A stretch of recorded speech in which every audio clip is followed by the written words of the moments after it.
It's been far too long since we've had a chance to speak with our friend and hockey insider Pierre LeBrun for his weekly segment. And Pierre, this year's first overall pick is turning out to be an incredible hockey player. Matthew Schaefer of the New York Islanders points in every single game he's played so far this season. I've asked you before about the possibility of young Canadian stars like Macklin Celebrini and Connor Bedard maybe making the Olympic team in Milan next year. Any chance the 18-year-old Schaefer might play his way onto this team? Well, let me end with that. And let's just start with Matthew Schaefer, to your point, Jay. Spectacular out of the gates here. Absolutely the early front runner for the Calder very early in the season, but what an explosion out of the gates in terms of what he's done. I texted with Matthew Darst, the GM of the New York Islanders today, who said, you know, he just cannot believe how well he defends for an 18-year-old. And then what a great teammate he is in that dressing room. So, of course, he knew about the skating and the offensive talent, but I think the Islanders are finding it themselves that he's actually ahead of where even they had him, despite where they drafted him first overall. So, really a great story. But to get to the Olympics, I still think that's a stretch at this point, Jay. I know you don't want to hear that. I don't really think he's on Team Canada's radar at the moment. I mean, the youngest player in the NHL. You know, let's do some history here. It's rare for Team Canada at this level to take a chance like that. They did take a 20-year-old Drew Doughty for the 2010 Olympics, but he was 20 and he was in his second NHL season and had played in the men's Worlds for Canada. So again, a different dynamic there. And as you may remember, you know, Team Canada didn't take a teenage Sidney Crosby for the 06 Olympics. You know, maybe they should have, but they didn't. So it's you know, it's not usually the kind of leap of faith that Canada would take given their depth at every position, especially on defense and up front. But keep doing it, kid. You never know. I mean, the one thing I'd point out too is that, you know, Team Canada would have sent in already its long list to the IOC, right, for drug testing and all that. And I don't believe Matthew Schaefer's name was on that list of like 90 players. So that's not nothing either in terms of trying to answer your prayers, Jay. But it's early, and I think there is a mechanism in place to add a player to that list after the fact. So let's not totally give up hope for Jay Onrait. And Islanders fans, you know, this is exciting. Good for them. Very happy for them. You also had a chance, Pierre, to speak with Devils GM Tom Fitzgerald for an article that you could get in The Athletic on Wednesday. And you've got Jack Hughes locked up till 29-2030. You've got Luke Hughes locked up till 29-2030. But, Pierre, you wouldn't be doing your job if you didn't ask Tom Fitzgerald about their brother Quinn Hughes. You got to do it. I'm sorry, Canucks fans. You got to ask that question. So what did Tom Fitzgerald have to say on the subject of Quinn Hughes? And Tom Fitzgerald was very excited when I asked him that question. No, I'm just kidding.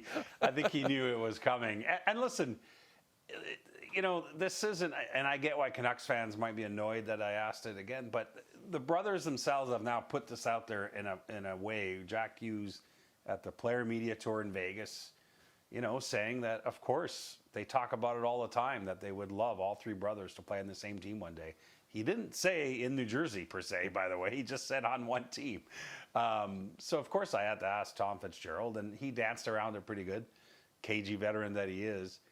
And he said, listen, you know, when I played, I wish I could have played with Keith Tkachuk. You know, they're cousins, Jay. You know, he never got the chance to do that. So he understands from a point of view of family that it would be something that matters a lot to the Hughes brothers. But as Tom Fitzgerald said, he got back on track, then understands that the league always is watching for tampering. Said he worries about the two Hughes brothers that are actually Devils and hopes that they leave their legacy with that franchise.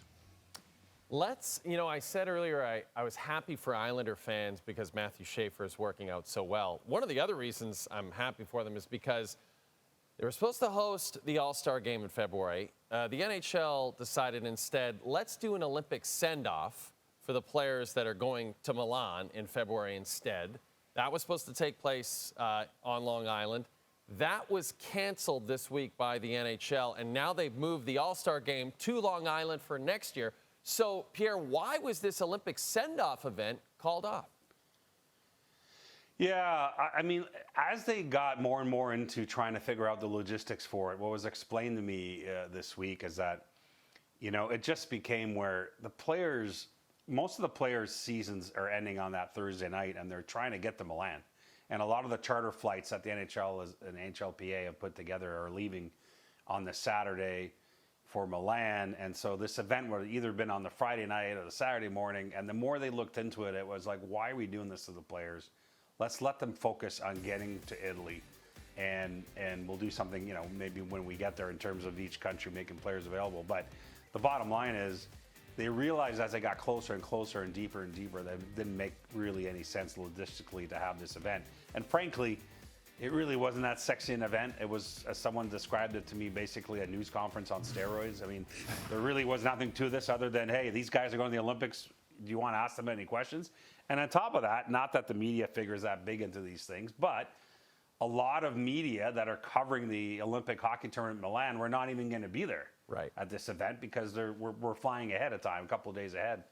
We're not on charter flights, Jay. I understand. So at the end of the day, the league just felt this didn't make any sense, so they scrapped it. And yeah, there'll be an all-star event of some kind hosted by the Islanders in 27, and that's a whole conversation for another day because I think the league is petrified after the success of the Four Nations of coming back with some kind of event a year after the Olympics. What's it going to be? Yeah. It can't be Four Nations again. It can't be Four Nations because you got the World Cup of Hockey coming in February 28. So it has to be some kind of all-star event, but they don't want it to be a dog's breakfast like they normally have been. Oh, that's a tough one. Okay, Pierre, before I let you go, what is Pierre LeBrun more excited about this weekend? The Blue Jays in the World Series or the Dallas Cowboys taking down those pesky Denver Broncos? Well, you can guarantee I'll be watching the Cowboys, but I'm obviously excited for the Blue Jays. I mean, it's unbelievable what they're doing and how the whole country is pretty riveted by it, and it just shows you how old we are. People debating whether Springer's home run is as big or bigger than Joe Carter's home run in '93. Come on, people. I know. Come on now. Are people actually just doing admit that? you were too young. Yeah, just admit you were too young if you don't understand that Joe Carter literally won the World Series with one swing. But that Springer home run did bring back those feelings, didn't it? Sure. I mean, that was gigantic for certainly for a younger generation of Blue Jays fans. It's good for the soul of the country. This is our hockey insider, Pierre LeBrun.